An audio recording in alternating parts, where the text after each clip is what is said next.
मणिपुर चक्र के रहस्य का ज्ञान करवा रहा हूँ। माता कुंडलिनी, महाशक्ति, चितिशक्ति मूलाधार को पार करके, स्वादिष्ठान को पार करके और कंठ का कीर्ण रास्ता है, इसको पार करते हुए सुषुम्ना के राजपथ पर चलती हुई मणिपुर चक्र में पहुंच गई है। जिस प्रकार आप कहीं गए हो, राजा रानियों का महल देखा हो, मणियों से जड़ा हुआ जगमगाहट करता है, उसी प्रकार मणिपुर चक्र है, मणियों से अभिमंडित है। चारों ओर प्रकाश ही प्रकाश, मणि मणि अभिजड़ित होती, ज्ञान की मणि है। कौन सी मणि है? ज्ञान की मणि अभिमंडित होती है। तो माँ के चरण कमल उसमें पड़ गए हैं, तो महाशक्ति पधार गई है, उससे मेधा का विकास होता है, महाबुद्धि का विकास होता है। मेधा, मेधा मतलब मेधावी, मेधा सारी बुद्धियां, जितनी बुद्धियां है, धी बुद्धि, मनीषा, ऋतुम्बरा, सत्य बुद्धि, सब जो है प्रकट होकर के माँ ने जो है, माँ इससे अभिमंडित होकर के पधार गई है। और उसके आभा मंडल से, माँ के आभा मंडल से ये चक्र उद्दीप्त हो गया है, ये चक्र जागृत हो गया है। और ये चक्र जागृत होने से अनेक प्रकार की सिद्धियां प्राप्त हो जाती है। इसमें अन्वय कोश है भाई, अन्वय, ये चक्र जो है सूर्य चक्र भी कहलाता है, सूर्य चक्र भी इसको कहते हैं, इसको अग्नि चक्र भी कहते हैं।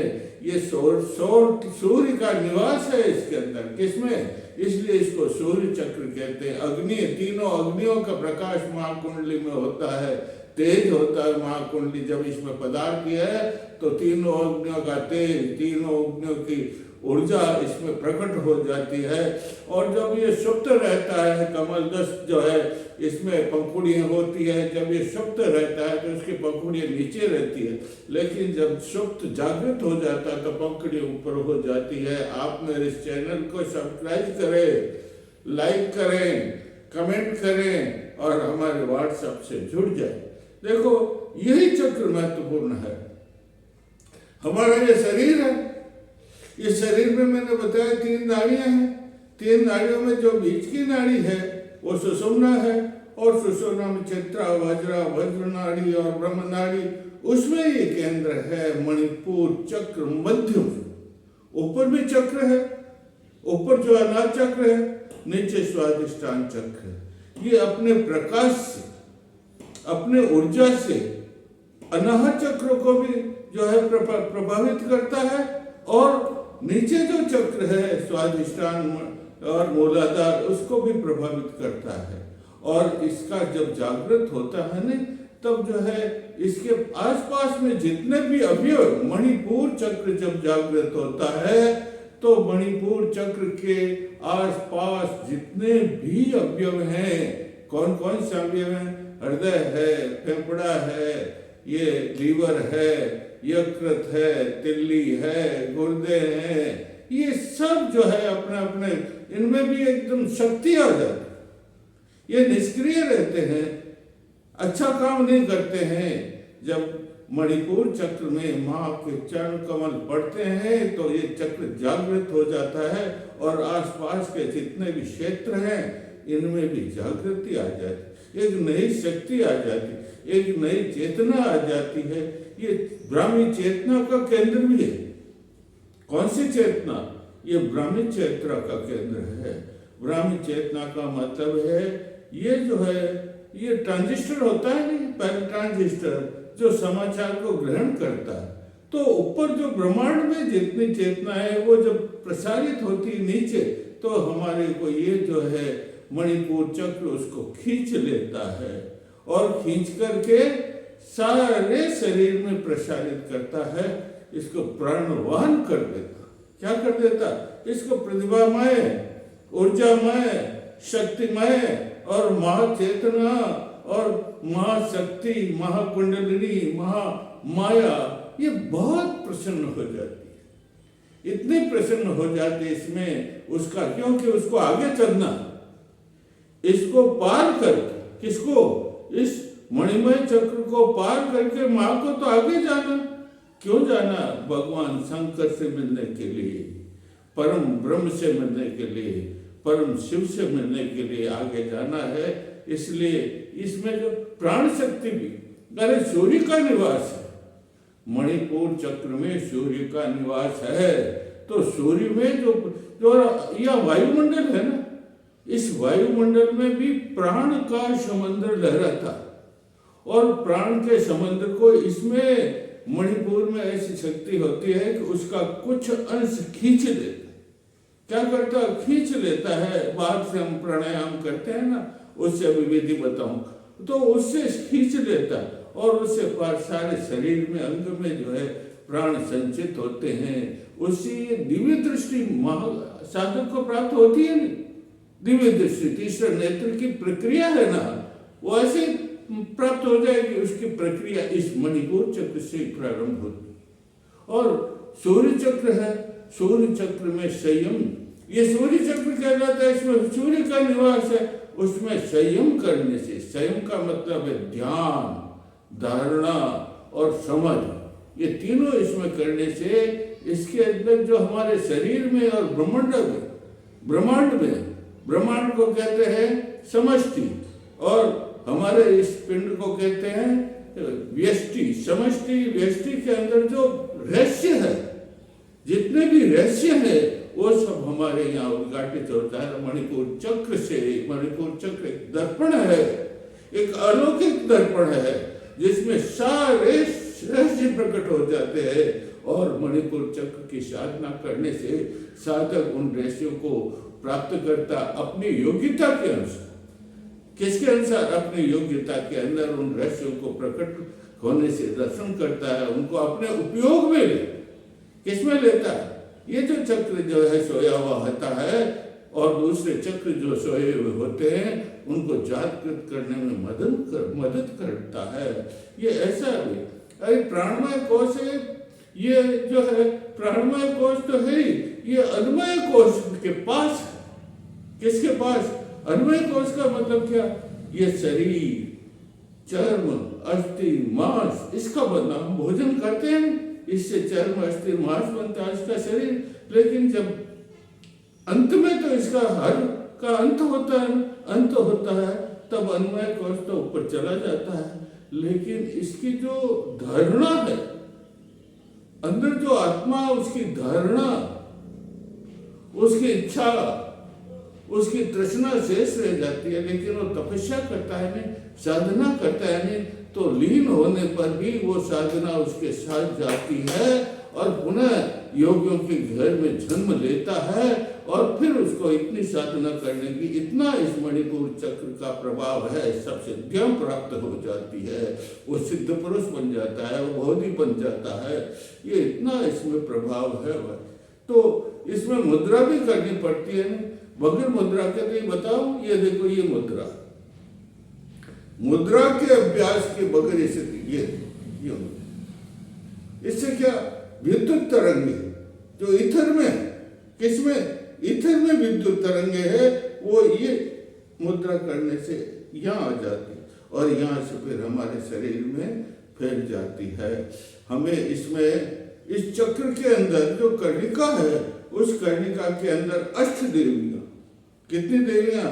वो अष्ट देवियां है, काल, कर्णी, महारौद्री, ज्येष्ठा, वामा। क्या नाम है? वामा, ज्येष्ठा, रौद्री, काल, विकर्णी, काल, और उसके बाद में बल प्रथमी, और उसके बाद में बल विकर्णी, और मनोन्मनी, और सर्वभूत जाए। अंतिम जो आठवीं है, वो जितने भूत हैं, कौन से भूत भाई? ये पंचभूत है ना। पंचभूत का मतलब अग्नि तत्व, जल तत्व, वायु तत्व, आकाश तत्व, ये जो पांच तत्व हैं, इनके ऊपर जय करने वाली जो देवी है, ये सब इसकी साधना इसी चक्र में करनी पड़ती है। साधना करने का मैं बताता हूँ। षोडशोपचार को स्नान कर लीजिए, शुद्ध हो जाइए, आसन बिछा लीजिए और फिर ऐसे बैठ जाइए, आंखें बंद कर लीजिए और वामाय नमः, वामाय नमः, वामाय नमः, इस प्रकार 8 ही देवियों को नमस्कार करना उनका मंत्र है, वो सिद्ध करना पड़ता है। उससे ये जो है चक्र क्या हो जाता? 8 देवी। कितनी देवियां? किसके अंदर है? र। मैं बताया नहीं, तत्व बीज रम, तत्व बीज रम है और तत्व दुनिया दश कितनी है? बम, ये तत्व दुनिया कहलाती है। तत्व बीज रम बीचों बीच में जो है रम है और उसके इस कर्णिका के अंदर कितनी देवियों का वास है? 8 देवियों का वास। कितनी देवियों का? कौन? श्याम, ज्येष्ठा, वामा, रौद्री, काल विकर्णी, काल, बल प्रथनी, बल विकर्णी, मनोन्मनी और सर्वभूत जय। इन 8 देवियों की साधना करने से ये अपने आप मणिपुर चक्र सिद्ध हो जाता है और ऐसी दृष्टि प्राप्त होती है कि लोक लोकांतरों का ज्ञान। किसका ज्ञान? लोक लोकांतर है, उस सब का ज्ञान हो जाता है। समष्टि व्यष्टि में जो रहस्य है, इस शरीर में और ब्रह्मांड में जो रहस्य है, वो सब उसके सामने प्रकट होने लग जाते। इतना इस मणिपुर चक्र का प्रभाव है, इसलिए साधक को मणिपुर चक्र की साधना करनी चाहिए और मणिपुर चक्र की साधना करने से दूसरे चक्र अपने आप और माँ का आगे का रास्ता सब जो है अपने आप सिद्ध हो जाता, प्रकट हो जाता है।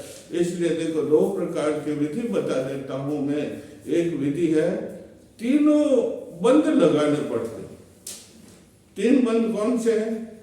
मूल बंद, उड़ियान बंद और ये जालंधर बंद। मूल बंद का मतलब गुदा को ऊपर खींचो यूं, और उड़ियान बंद का मतलब ये पेट को पीछे रीढ़ के नीचे कर, और फिर ये जालंधर बंद लगा। पहले तो रेचक करो। रेचक का मतलब क्या? निकाल दो इसमें से, और उसके तुरंत बाद में मूल बंद लगा लीजिए, और उसके तुरंत बाद में ये उड़ियान बंद लगा। उड़ियान बंद का मतलब पेट नहीं पिछक जाना चाहिए, और उसके बाद में जलन बंद लगा लो, हाथ यहाँ रख दो, रेचक रेचक करते रहिए। हाथ छूट जाए तो कोई परवाह नहीं, लेकिन रेचक करते रहो। और उसके बाद में एकदम नहीं, धीरे धीरे धीरे धीरे ऊपर अपने। जालंधर बंद का मतलब ये ठोडी है ना। देखो तीनों बंद भी बता देता हूँ, क्यों बंद तो इसमें करने पड़ेंगे तीनों। मूल बंद तो एकदम गुदा को ऊपर खींच लो, ये मूल बंद। और दूसरा जो बंद है ना, वो ये उड़ियान बंद, इसलिए है ना, इस अपने नाभि इसको जोर से खींचो और फिर इस रीढ़ की हड्डी के लग जाए, ये उड़ियान बंद।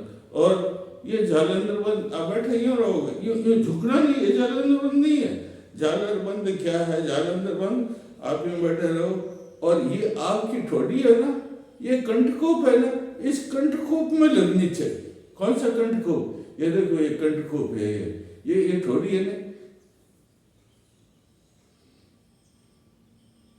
ये इसमें लगनी चाहिए भाई, तो है ये सिद्ध हो जाती है। तीनों बंद लगाने से भी ये सिद्ध हो जाता है। एक और विधि है इसकी, अच्छी विधि है। क्या है? ये आप चित्त लेट जाए, क्या करो? लेट गए, लेट करके ये है ना, पेट को पिचकाओ, ऊपर लाओ, पिचकाओ, एकदम नहीं, एकदम यूं रिचक करके पिचका दो और फिर ऊपर लाओ, ये रिचका फिर ऊपर लाओ। इससे भी जो है ये सब अवयव काम में लग जाते हैं। आप खड़े हो जाए, खड़े होकर हाथ यहाँ रखो, हाथ यहाँ रख करके ये कर दो, और पेट को बिल्कुल पिचका करके गोले को घुमाओ। गोले को आपका नहीं घूमना, गोले को यूं यूं घुमाओ, यूं इधर ले जाओ, इधर ले जाओ, उधर ले जाओ, उधर।